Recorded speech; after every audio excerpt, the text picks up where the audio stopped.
What if Abraham Lincoln was not supposed to be assassinated, but someone made sure he was?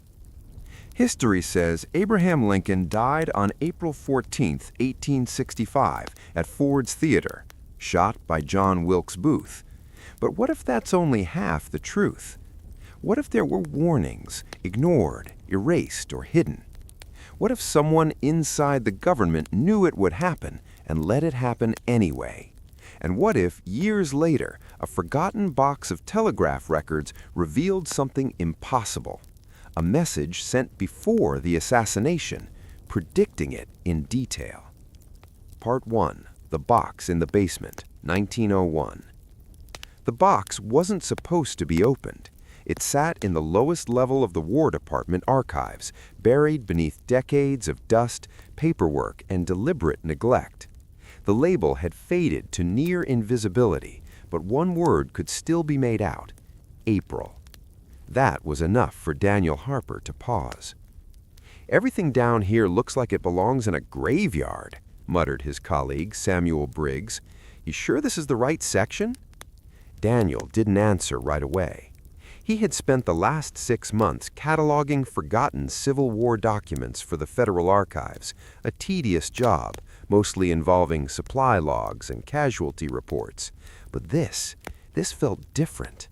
He crouched and brushed dust off the lid. "April 1865, he said quietly. Briggs whistled. "That's timing." Yes, timing. The final days of the Civil War, the fall of Richmond, the surrender at Appomattox, and of course, the assassination. Daniel pried the box open. Inside were neatly bundled telegraph transcripts tied with yellowed string. At first glance, nothing unusual, just rows of coded messages translated into plain English, routine wartime communication, until he saw the date, April 13th, 1865. His brow furrowed. "That's the day before," he said. "Before what?" Briggs asked. Daniel didn't respond. Instead, he picked up the first bundle and began to read. Part 2. The First Warning. The message was short, too short. "The president will be shot at the theater. Stop. Do not let him attend. Stop. Trust no one." Daniel blinked. "That's a joke, right?" Briggs said, peering over his shoulder. Daniel checked the timestamp.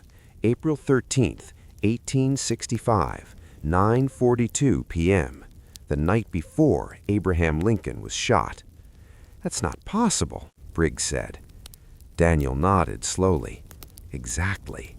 He flipped to the next page. Another message. Same date, different time. "The actor is the key. He is not alone. Watch the doors." Briggs stepped back. "Actor." Daniel looked up. John Wilkes Booth was an actor. The room suddenly felt smaller, colder. Briggs let out a nervous laugh. "Okay, that's strange, but it could have been written after the fact, filed under the wrong date." Daniel shook his head. "The ink's consistent. The paper matches the others. These were logged in sequence." He hesitated. "And look at this." He pointed to the routing line. "Origin unknown." Part 3. The Missing Operator. By morning, Daniel had stopped cataloging. Now he was investigating. "That name again," he murmured, flipping through personnel records. "Who?" Briggs asked, sipping stale coffee. "Thomas Keene." "Never heard of him." "Exactly," Daniel said, which was the problem. Every telegraph message had to be logged by an operator. Every operator had a record, assignment, service history, discharge, except Thomas Keene. He appears for 3 days, April 12th, 13th, and 14th, 1865. And then, nothing. Briggs frowned. People don't just disappear from military records. Daniel met his gaze. Not unless someone wants them to. Part 4. The Official Story. The official version of events was clean. Too clean. On April 14, 1865, Abraham Lincoln attended a play at Ford's Theater. During the performance, John Wilkes Booth entered the presidential box and shot him. Booth escaped, only to be hunted down and killed days later. Case closed. Conspiracy theories had come and gone over the years, suggestions of Confederate plots, foreign agents, even rogue Union officials, but none had evidence like this. Daniel spread the telegraph pages across the table.